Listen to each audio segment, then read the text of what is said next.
cœur des Cévennes, là où les vallées profondes abritent des trésors insoupçonnés, la grotte de Trabuc s'étend sous les collines entre Mialet et Anduze.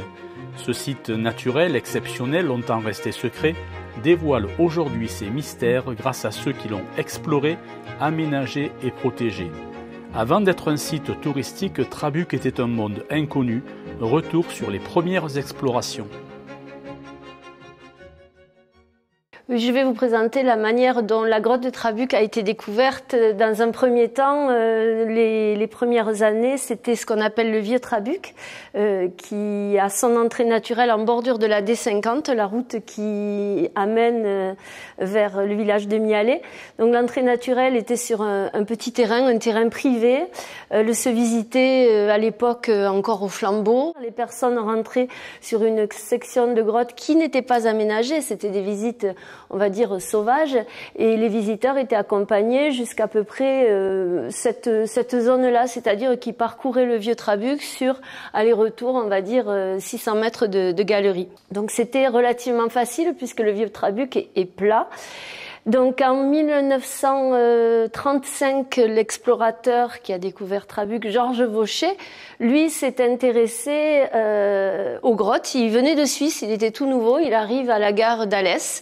Il demande, vu la chaleur qu'il faisait, s'il n'y avait pas des cavités à visiter, parce que c'était sa passion, l'escalade et la spéléo, et on lui indique la grotte de Trabuc. Donc il prend rendez-vous avec le propriétaire, il va s'avancer dans ces galeries avec le guide de l'époque, qui lui montre à hauteur de 3 mètres sur la falaise un petit passage qu'on appelle le trou du vent, et il lui dit, eh bien écoutez, c'est par là, après ce passage-là, que sans doute la grotte continue, parce que on entend un sifflement qui est quand même très important selon les saisons.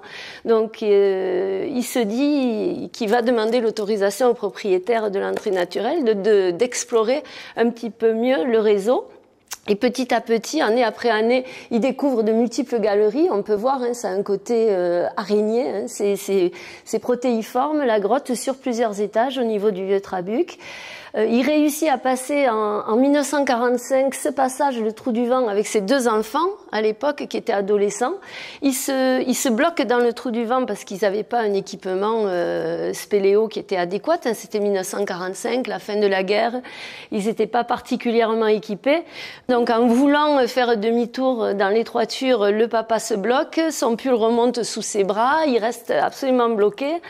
Ses enfants essayent de le tirer par les pieds et au bout de quelques heures, ils arrivent à sortir de ce passage-là. Le passage du trou du vent a été très pénible, très difficile, mais il a été réalisé petit à petit. Ils ont adapté les techniques pour ramper un bras devant, un bras derrière, et ils se sont retrouvés dans des galeries qui étaient totalement inconnues. Et petit à petit, en 3-4 expéditions, ils ont réussi à remonter tout le grand réseau. Après le passage de la cascade Oringo, du pont du Diable, la salle de la grande stalagmite qui est majestueuse également, ils sont enfin arrivés jusqu'au carrefour des 100 000 soldats.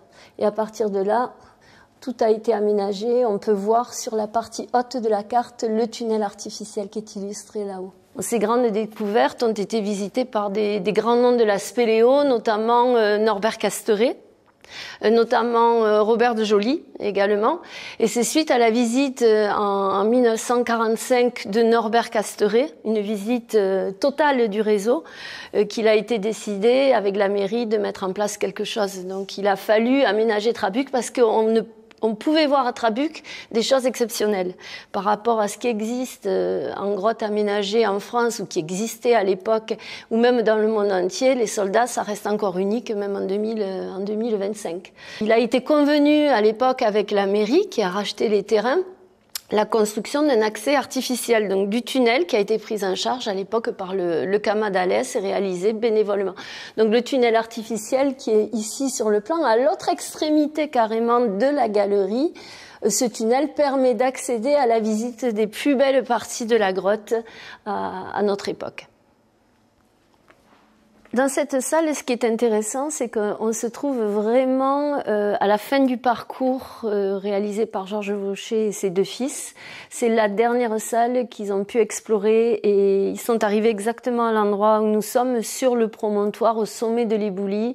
Ils savaient pertinemment, puisqu'ils ont réalisé les topographies de la grotte, ils savaient pertinemment qu'ils étaient très proches de l'extérieur, exactement, réellement ils ne le savaient pas, mais effectivement, quand ils ont superposé la topographie extérieure et celle de la grotte, avec les mineurs qui ont aidé bien sûr pour la partie technique, ils se sont aperçus qu'ils étaient à 20 mètres du vallon extérieur. C'est pour ça que le tunnel, la décision de creusement du tunnel a été réalisée à cet endroit-là. Mais naturellement, ils espéraient trouver une sortie, une cheminée, ils avaient étudié les courants d'air, ils savaient qu'il y en avait. Malheureusement, toutes les recherches n'ont rien donné. Ils sont arrivés ici et ils ont dû rebrousser chemin. Donc pour le visiteur, c'est la première salle qu'il découvre. Quand il arrive au bout du tunnel artificiel, il se trouve face à cette descente qui amène vers le bassin. Et pour l'explorateur, ça a été le terminus de sa grande aventure, parce qu'on n'a toujours pas, d'ailleurs à notre époque, trouvé le reste des grottes de Trabuc. Parce que ça, les spéléologues en sont certains. La montagne recèle d'autres cavités, vu les volumes qui existent déjà, et vu les courants d'air, vu les températures, vu les taux d'hygrométrie, ils sont certains que sous cette montagne se cachent encore d'autres galeries qui sont à découvrir. Découvrir, c'est une chose, partager, c'en est une autre. L'aménagement de la grotte a été un défi à la hauteur de sa beauté.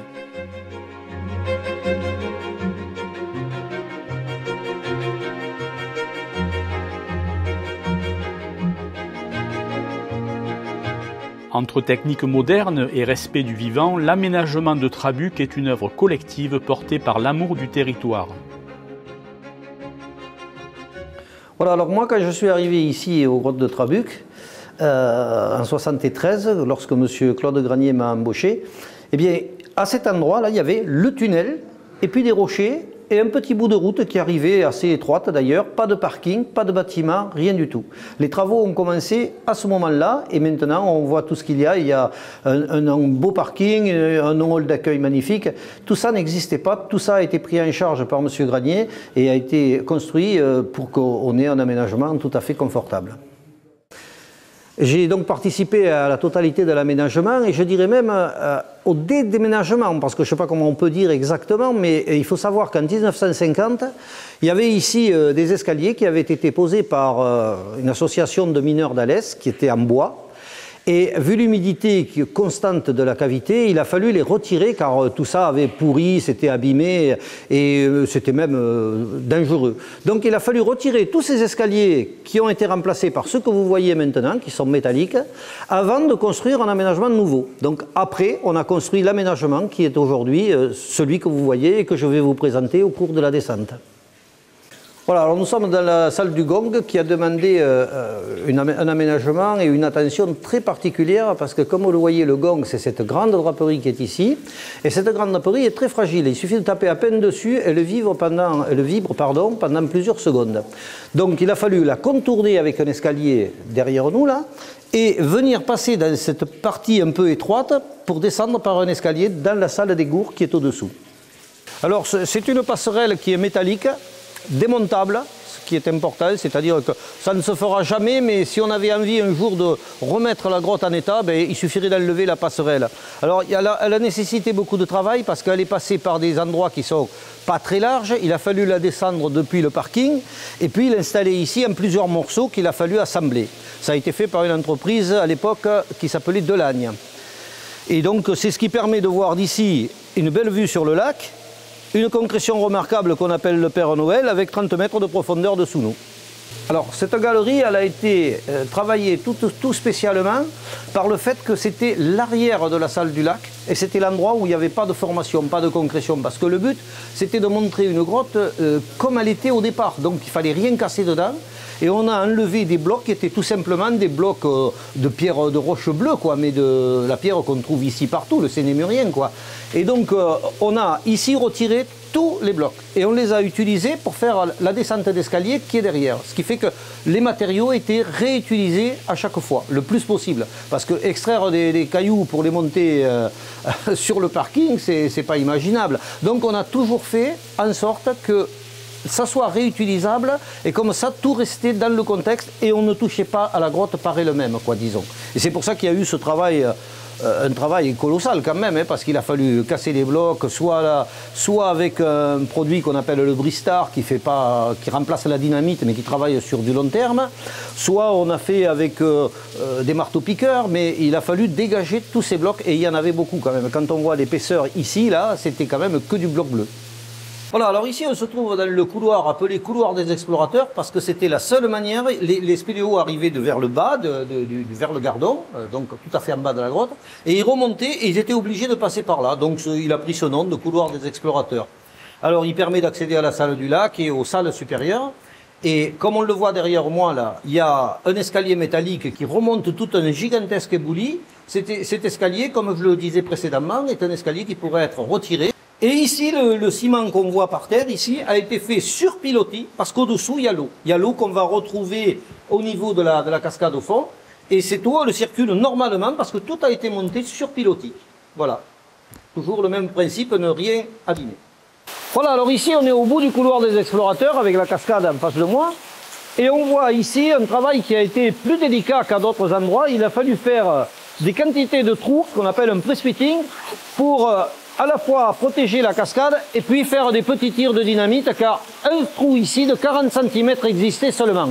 Il a fallu vider tout ce passage et ça fait partie de l'aménagement. Alors ici, il a fallu effectivement employer un petit peu de dynamite.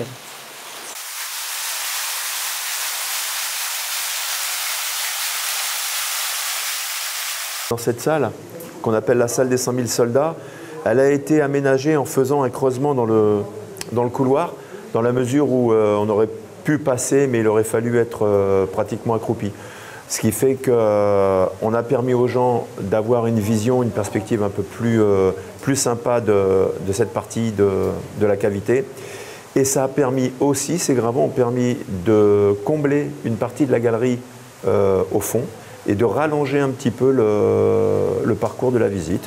Ce qui fait que les gens ont une meilleure appréhension de la cavité.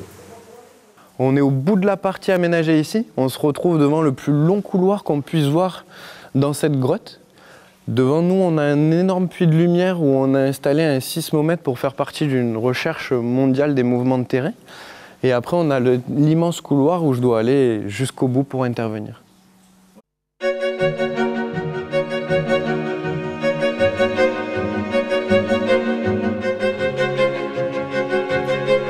De l'obscurité des galeries à la lumière des regards, la grotte de Trabuc est bien plus qu'un site naturel. C'est une mémoire vivante, un hommage à la patience des explorateurs et à la beauté brute des Cévennes. Une invitation à ralentir, à contempler et à s'émerveiller.